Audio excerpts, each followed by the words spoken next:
Hello student, my name is Mini Sethi. Today I am going to discuss about learner characteristic, जिसमें हम adolescent learner और adult learner के characteristics के बारे में बात करेंगे और उनके academical characteristics, social characteristics, emotional characteristics और cognitive characteristics क्या होते हैं उन सब के बारे में बात करेंगे। तो academical characteristics का क्या मतलब होता है, social characteristics का क्या मतलब होता है, emotional characteristics का क्या मतलब होता है, cognitive characteristics का क्या मतलब होता है, ये मैं आपको थोड़ा एक मिनट में एक्सप्लेन कर देती हूँ। जो एकेडमिकल कैरेक्टरिस्टिक्स होते हैं वो एजुकेशन से रिलेटेड होते हैं। आपको एजुकेशन का टाइप क्या है, आपको एजुकेशन का कितना एक्सपीरियंस है, आपका एजुकेशन का लेवल कितना है, ठीक है। तो उसके बाद सोशल, आप सोशली कैसे इंटरेक्ट करते हो, जो सोसाइटी के नॉर्म्स हैं, कल्चर है, वैल्यू है, उनकी अंडरस्टैंडिंग आपको कितनी है, किस लेवल तक आप उन्हें समझते हो, ठीक है। उसके बाद इमोशनल, इमोशनल कैरेक्टरिस्टिक्स में आएगा आपने इमोशनल स्टेबिलिटी कितनी है, सेल्फ कंट्रोल कितना है आपका, अपने गुस्से पे कितना कंट्रोल है, ठीक है। आप कूल एंड काम रहते हो, आप कैसे इमोशनली बिहेव करते हो, वो इमोशनल कैरेक्टरिस्टिक्स में आ जाएगा। कोग्निटिव जो कैरेक्टरिस्टिक्स होते हैं वो आपके ब्रेन से रिलेटेड होते हैं। आप अपने ब्रेन की जो मेमोरी है आपकी उसको कैसे आप अपनी मेमोरी को अपने माइंड में ऑर्गेनाइज करते हो, जो इन्फॉर्मेशन है उसको आप कैसे ऑर्गेनाइज करते हो, आपकी मेमोरी का लेवल किस लेवल तक आप चीजों को रिमेम्बर रखते हो, ठीक है। मीन्स आप चीजों को अपने माइंड में कैसे ऑर्गेनाइज करते हो, इन्फॉर्मेशन को कैसे अपने माइंड में ऑर्गेनाइज करते हो, ठीक है। जो ब्रेन के प्रोसेस से रिलेटेड होता है वो क्या होते हैं, आपके कॉग्निटिव कैरेक्टरिस्टिक्स होते हैं। आई थिंक आपको समझ में आएगा। एकेडमिकल एजुकेशन से रिलेटेड सोशल और सोशली कैसे इंटरेक्ट करते हो, कैसे सोसाइटी के नॉर्म्स, वैल्यू, कल्चर की आपको अंडरस्टैंडिंग किस लेवल तक आप समझते हो, इमोशनली आपका सेल्फ कंट्रोल कितना, आपको अपने इमोशंस पे कंट्रोल कितना, आपकी इमोशनल स्टेबिलिटी कितनी है। उसके बाद कॉग्निटिव आपके ब्रेन से रिलेटेड, आप ब्रेन में इंफॉर्मेशन को कैसे प्रोसेस करते हो, आपका जो मेमोरी होगी उसका लेवल कितना है, कैसे चीजों को याद रखते हो, कैसे रिकॉग्नाइज करते हो। तो ब्रेन के प्रोसेस से रिलेटेड जो भी है वो आपका कॉग्निटिव कैरेक्टरिस्टिक्स होंगे, ठीक है। अब हम इसको डिटेल में करते हैं। मैं एक तरफ आपको, जैसे पहले मैं एकेडमिकल की बात करूंगी तो एक तरफ मैं एडोलेसेंट लूंगी और एक तरफ अडल्ट लूंगी, ताकि साथ के साथ थोड़ा कंपैरिजन भी होता रहे, ठीक है।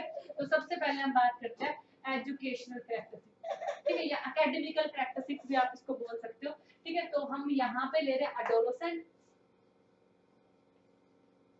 और यहाँ पे ले रहे हैं हम अडल्ट, ठीक है। तो जो एडोलेसेंट होते हैं ना, trend to be curious and display wide range of interest. ये क्या होते हैं, क्यूरियस होते हैं and display wide range of interest, ठीक है। जो एडोलेसेंट होते हैं, आप देखोगे 9th का 10th की जो बॉयज है, गर्ल है, 11th 12th में जो लड़कियां लड़के पढ़ती हैं, वो हर चीज को जानना चाहते हैं, क्यूरियस होते हैं, हर चीज में इंटरेस्ट दिखाते हैं, चाहे वो उनके सब्जेक्ट से रिलेटेड है या नहीं है, चाहे रिलीवेंट है या नहीं है, वो इंटरेस्ट लेते हैं हर चीज की, क्यूरियोसिटी बड़ी होती है, इसके बारे में बताओ, इसके बारे में बताओ, ठीक है। तो ये बेसिकली कहते हैं क्यूरियस होते हैं, वो चीजों को जानना चाहते हैं ज्यादा से ज्यादा, ठीक है। दूसरी तरफ हम अडल्ट की बारे, eager to learn about topic. ये टॉपिक, जो टॉपिक है ना हैंड में, उसे उसे अगर वो उनके लिए रिलीवेंट है, उनको लगता है कि हमारे सब्जेक्ट से रिलेटेड है, रिलीवेंट है, यूजफुल है, ठीक है, अगर वो उनको इंटरेस्टिंग भी लगता है तो वो उसे सीखना चाहते हैं, ठीक है। ये क्या है, eager to learn about, eager to learn about topic that they find interesting, useful and relevant, ठीक है। जो रेलेवेंट टॉपिक है, ठीक है, जिसमें वो इंटरेस्टेड है, जो उनके सब्जेक्ट से रिलेटेड है, या उनको लगता है कि ये नॉलेज उनके काम आ जाएगी, उनके लिए हेल्पफुल है, सिर्फ उसमें वो इंटरेस्ट लेते हैं, उसे वो अच्छे से जानना चाहिए, उसे वो अच्छे से समझना चाहिए। ऐसे नहीं जैसे जो एडोलेसेंट होते हैं, हर टॉपिक में इंटरेस्ट लेना, हर चीज में क्यूरियोसिटी दिखाना, ठीक है। तो वैसा अडल्ट का बिहेवियर नहीं होता। एजुकेशनल बिहेवियर की बात करें तो वो जो टॉपिक है उसी टॉपिक के लिए ज्यादा ईगरनेस दिखाते हैं, जो उनको लगता है कि उनके लिए रिलेवेंट है, ठीक है। दूसरी तरफ हम एडोलेसेंट की बात करें, अगर आप इनको अच्छे से सिखाना चाहते हैं तो आपको ऑडियो विजुअल एड का यूज करना पड़ेगा, ठीक है। ऑडियो वीडियो दिखा के, कुछ सुना के, ऑडियो विजुअल एड तो सबको पता ही होगी, ठीक है, वीडियोस दिखाना, ठीक है, क्योंकि ये ना बोर हो जाते हैं बहुत जल्दी, जबकि जो अडल्ट होते हैं ना वो ज्यादा बोर नहीं होते, ठीक है, वो हर चीज को समझते हैं। और ये जैसे आप छोटे बच्चों को भी आप सिखाने के लिए क्या वीडियोस वगैरह का यूज करते हो, तो अडल्ट का भी जो एडोलेसेंट का भी माइंड भी अच्छे से मैच्योर नहीं हुआ होता, ठीक है। तो ये भी बहुत जल्दी बोर हो जाते हैं। अगर आप इनको अच्छे से सिखाना चाहते हो तो आपको ऑडियो विजुअल एड का यूज करना पड़ेगा, जबकि ये क्या होता है, लॉजिकली होते हैं, जो आपके लॉजिकल थिंकिंग वाले होते हैं आपके इधर, ठीक है। तो आप जो आप देखोगे कि जो बड़े बड़े स्टूडेंट होते हैं एडल्ट लेवल के, एमबीए कर रहे होते हैं, वो बड़े बड़े लेक्चर भी सुन लेते हैं बड़े आराम से, ठीक है। जो कि जबकि अडोलसेंट होते हैं वो उबासिया मान लेते हैं, उनको याद नहीं आने लगती, वो जल्दी बोर हो जाते हैं। उनको अगर आपको सिखाना है तो आपको एजुकेशन को थोड़ा इंटरेस्टिंग बनाना पड़ेगा, ओके। जबकि अडल्ट है उनको आप सिंपली लेक्चर मेथड के थ्रू भी, बड़े बड़े भाषण दे के भी समझाओगे तब भी समझ लेंगे, क्योंकि वो मेच्योर हो जाते हैं, ठीक है। तो उसके बाद हम बात करते हैं अडल्ट में high achievement when challenge.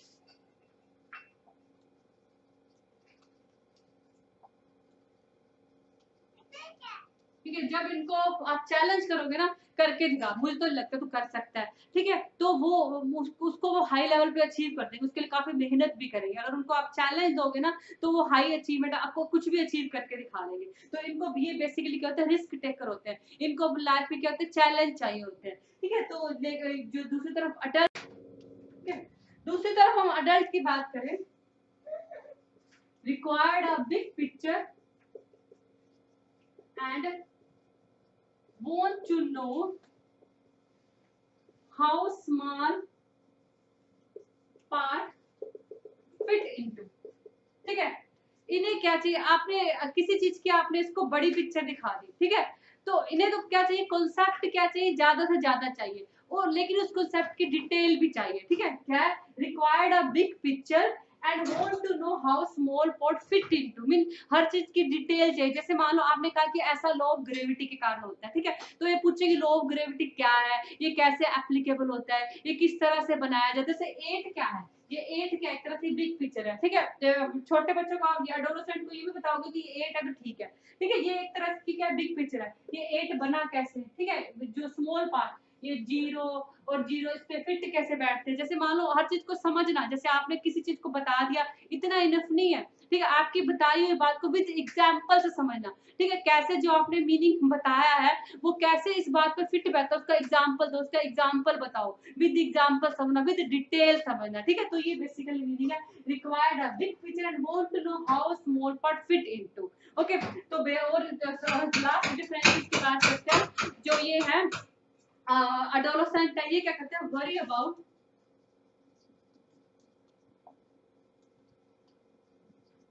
Professional selection, ठीक है। अब इनके माइंड में चिंता चलती रहती है कौन सा प्रोफेशन से सेलेक्ट करें, कहाँ जाए, क्योंकि अभी तक सेलेक्ट नहीं किया होता ना, 11th 12th में होता है, 12th के बाद कहाँ जाए, कॉमर्स ही कंटिन्यू ले रखे या आर्ट्स ले, ठीक है, आर्ट्स ही कंटिन्यू रखे या कॉमर्स कंटिन्यू रखे, ठीक है, तो इसके बाद कौन सी फील्ड में जाए, कौन सा प्रोफेशन, इनके दिमाग में बहुत ज्यादा कंफ्यूजन चल रही होती है। जबकि अडल्ट लेवल पे तो आपने सब्जेक्ट लेवल तो सिलेक्ट कर लिया होता है, अब सिर्फ आपको क्या चाहिए, क्यूरियस अबाउट अंडरस्टैंडिंग, आप चीजों को समझना चाहते हो, जो कॉन्सेप्ट है उसकी डिटेल में जाना चाहते हो, उसको प्रॉपर वे में समझना चाहते हो, ठीक है। तो ये बेसिकली क्या एजुकेशनल डिफरेंसेस है।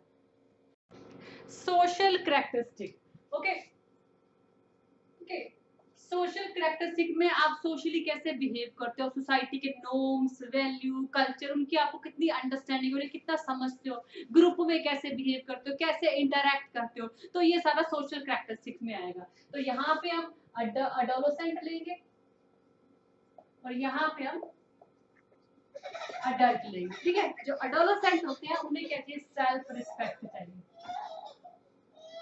वो अपनी क्रिटिसिज्म को, अपनी इंसल्ट को दिल में ले लेते हैं। जैसे आपने 11 12 के बच्चे भी देखे होंगे, टीचर ने उसे कुछ कह दिया तो दूसरे बच्चों के सामने उसको बहुत इंसल्ट फील होती है, ये बेसिकली अटेंशन सीकर होते हैं,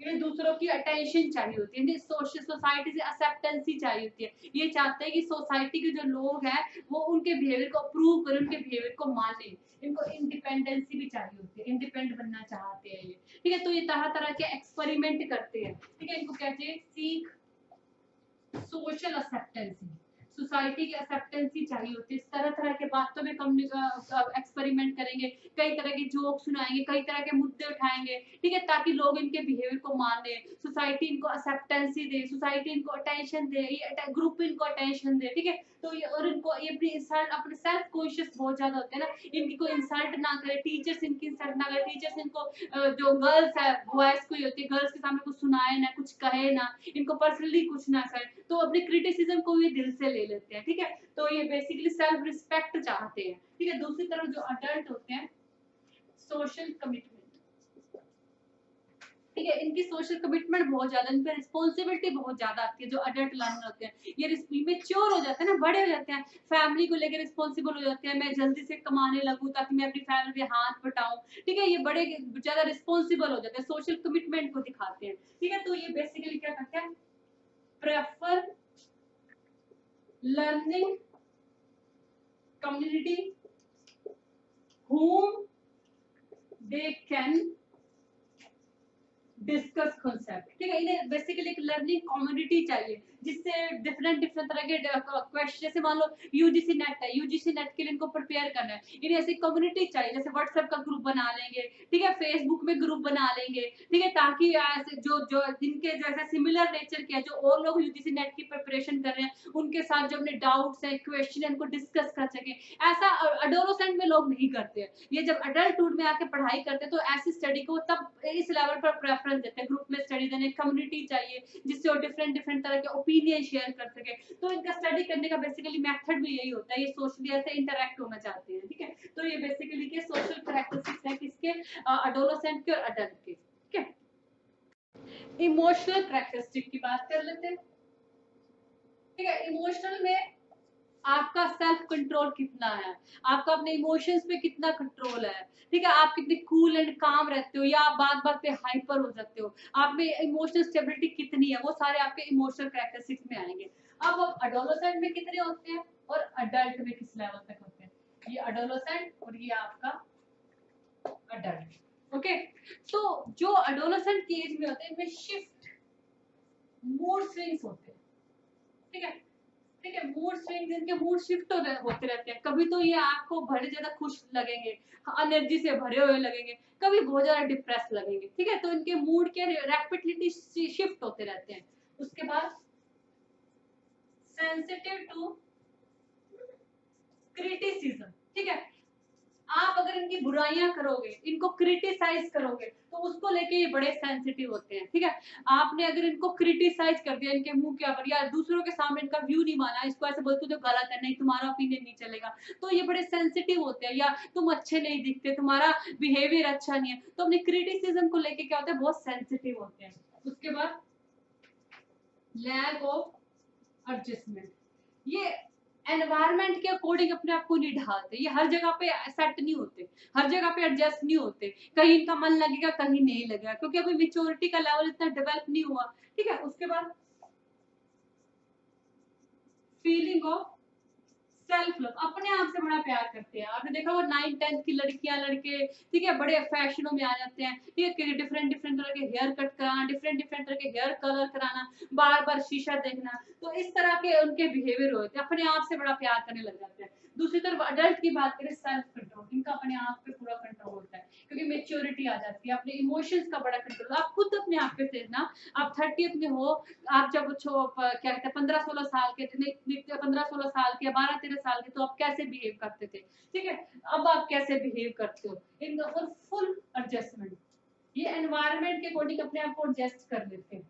ठीक है, किसी भी अगर यही होता है, अगर आप छोटी एज में एक लड़की की शादी करोगे तो वो अपने आप को एडजस्ट नहीं कर पाती, लेकिन अगर आप एक बड़ी एज में शादी करोगे तो वो इजीली अपने आप को एडजस्ट कर लेते हैं, क्योंकि मेच्योरिटी का लेवल आ जाता है ना अडल्ट में।